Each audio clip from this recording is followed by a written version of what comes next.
Pag-asa mga ka-idol. Ayan, traffic po dito. Ayan, papunta po tayo ng Pag-asa. Dito po tayo sa EDSA.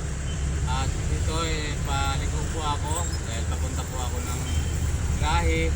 Yan, ayan po, kabidyo tayo, talagang traffic. Ayan, mga ka-idol, nakita po ninyo yan, traffic po dito sa EDSA. Dito po yan, malapit sa Soler. Ayan, mga ka-idol. Dapat po ngayon na po na to walang traffic, pero po traffic. Makita po natin kung saan po ang traffic kasi po maraming maaari pong sa ISIM dahil po na isang linggo, dahil po sa ISIM po ang traffic dahil nga sa maraming mamasyal mga ka-idol. Ayan, ayan tayo.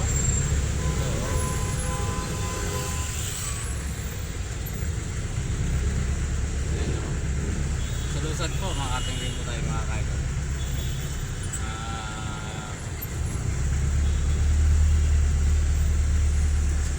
At salamat po sa lahat pong sumusuporta po sa aking channel YouTube. Ayan mga ka-idol, sa mga creator po, salamat po sa inyong lahat. Ayan. Ako sana po, supportan nyo ang aking channel YouTube. Gusto ko rin po matupad yung aking kangarin. Ayan po, sa ating pong mga kababayan na sana kahit paano kung mabubuhay pagpalain. Kahit po konti, kasi po, siyempre sabi nila mag-sweldo, tutulong po ako talaga, yan po ang maring po mga kahit maliliit na ating mga kababayan. Sagat po sa lahat po pupunta po sa YouTube, sa buong mundo po. Sagat po sa inyong lahat. Kami na po at hindi ko na po isasahin kung saan po kayo ngayon. Mag-ingat na lang po tayo kami. Kaya traffic po talaga sobra. Noong 2004 po dito ako nakarating, mga sada 2005 yun, nakasada na po ako dito. Nandito na po ako, ayan. Pero po hindi ganito, doon po kami sa kabila dumadaan. Nung doon lang po sa Paramount, tatawid lang po kami ngayon po, umiikot kami. Dahil po doon sa pandemic, yun, kung saan sana po doon dumadaan ang mga sasakyan. Kaya po ito, sa sobrang po dami ng sasakyan natin ngayon. Dahil po pag malaki po ang kita o kaya malaking sweldo, wala pong ipangangat na magkaroon sila ng service. Kaya lalong katulugan,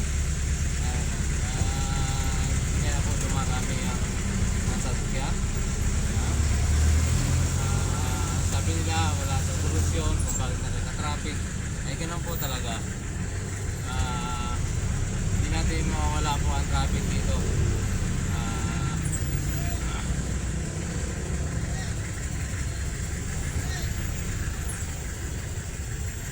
Po mga ka-idol,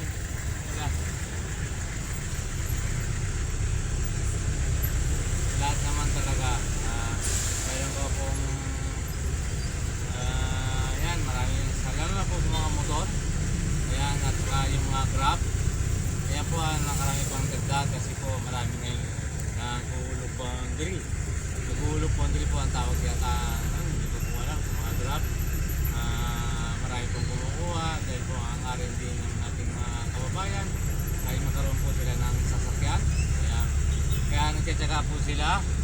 Unang-una po, pinagtsagaan nila mamasaga sa mga grab, makakakuha ng pangulog at sa pamilya, lalo na po may nag-aaral. Ayan, pupuntahan. Kaya ngayon, mga ka-idol, ako po nawala yung cellphone ko. Malaki po magsisisi dahil nga po sa sobra kong tiwala sa mga paseros po ang kumuha. Hindi natin po alam, umahalo po yung mga mandurukot, umahalo pumalo po sa paseros, kaya yan, hindi natin alam kung sino sa paseros natin ang kumukuha. Kaya po, kaya kung tingnan ko po, sa aking nalagyan sa backpack ko, wala na. Kaya lisensya, sabay po uwi. Kaya, hindi natin kayo hindi mo masadang sa lisensya. Kaya yan, mga kaibigan. Kaya, traffic po dito talaga, mga kaibigan. Ngayon, lalo nga po ngayon, papasko. Marami pong kawatan. Yan. Kaya, lagi po tayo mag-ingat. Lalo na po, pag kayo namamasyal, alam ko po, maraming hindi uuwi kasi po, malayos po kanilang pamilya, bago po ang masahe, ang ginagawa po nila, mapadala lang po sa kanilang mga mahal sa buhay, sa kabis. Yan po, tama naman po yung mga mandagdaga rin po sa kanilang student. Ayan.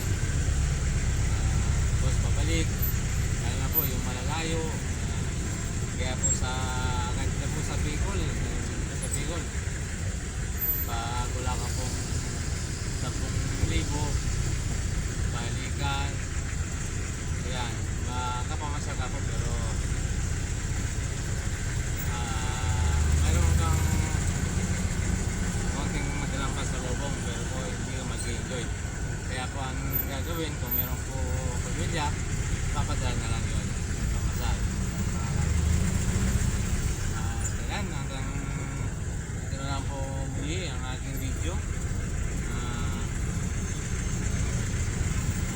Ayan nga po, yung sabi ko, yung gusto kong magpagawa ng conversion po sa ng cambio. Maganda po ang pagagawa dyan po sa Tagdansora,